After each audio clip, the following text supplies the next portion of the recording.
সর্বপ্রথম কি নিবা, ওয়েস্ট রিল্যাক্সের একটা মার্জিন দিয়ে দিবা তোমার আন্ডারস্ট্যান্ডিং এর জন্য, ঠিক আছে? মার্জিন দিয়ে দেওয়ার পরে তারপরে উপর থেকে নিচে তোমার হিপের মেজারমেন্টটা ক্যালকুলেট করবা। হিপের মেজারমেন্টে যখন মার্ক করবা, হিপ মেজারমেন্ট মার্ক করার পরে তুমি এখান থেকে এই এরিয়া পর্যন্ত এটা মার্ক দিবা।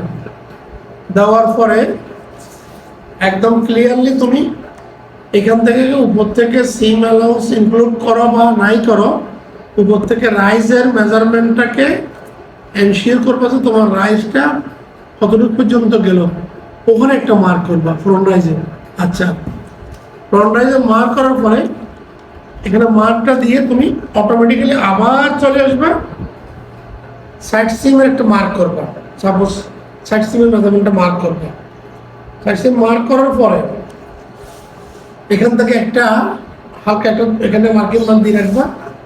দেওয়ার পরে তোমাকে খেয়াল করতে হবে যে তোমার থাইয়ের যে মেজারমেন্টটা আছে ওটাকে ক্যালকুলেট করবা সারকামফারেন্সের দুই বোথ সাইডে। থাইয়ের মেজারমেন্টটা একটা মার্ক দিয়ে দিলাম, ঠিক আছে? মার্কটা দিয়ে এরপর থেকে আবার ওইখান থেকে ব্যাক রাইসের যে মেজারমেন্টটা তোমার যাচ্ছে, এই ব্যাক রাইসটা কোথায় অ্যাডজাস্ট হচ্ছে, তোমার থাইয়ের সাথে অ্যালাইন হচ্ছে কিনা সেটা দেখতে হবে। আচ্ছা, থাইয়ের সাথে যখন অ্যালাইন হবে, ঠিক আছে, তখন তুমি এবার ইনসিমের এখানে একটা মার্ক দিলা। ইনসিমের তার রাইস থেকে মিলে ইনসিমের মার্ক দিলা। তারপর ব্যাক রাইসটা তখন নিয়ে নিলা। ব্যাক রাইসটা নিয়ে নেওয়ার পরে এরপর ইনসিমের মার্কিং দিলা।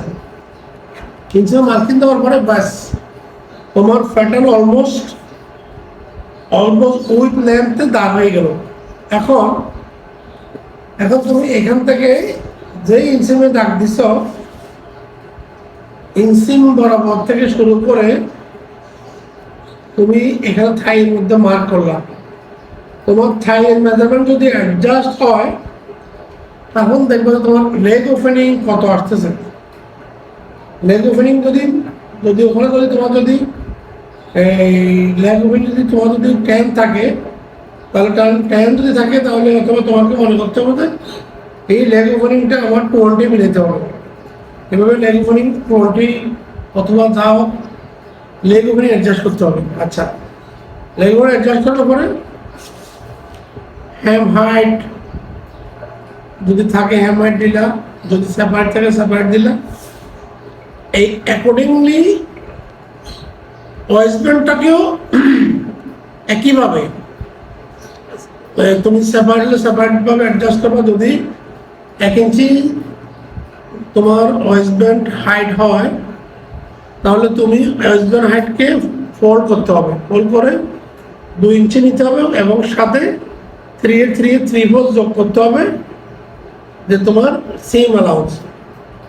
ব্যাস এই যে তোমার অলমোস্ট বক্সার প্যাটার্ন, মানে কীভাবে অ্যাডজাস্ট করে কীভাবে তোমার ফুল শ্যাডেল তৈরি হয় সেটাকে অ্যাডজাস্ট করতে পারলে। এরপরে তুমি একটা মকআপ তৈরি করলে, মকআপ তৈরি করার পরে যদি মেজারমেন্টে যদি ডিসম্যাচ থাকে সেক্ষেত্রে তুমি মেজারমেন্টটা দেখে দেখে তুমি একদম প্রপারলি অ্যাডজাস্ট করে ফেললাম, প্লাস মাইনাস করে ফেললাম। এটাই হচ্ছে যে বক্সারের নিয়ম, ঠিক আছে? ওকে।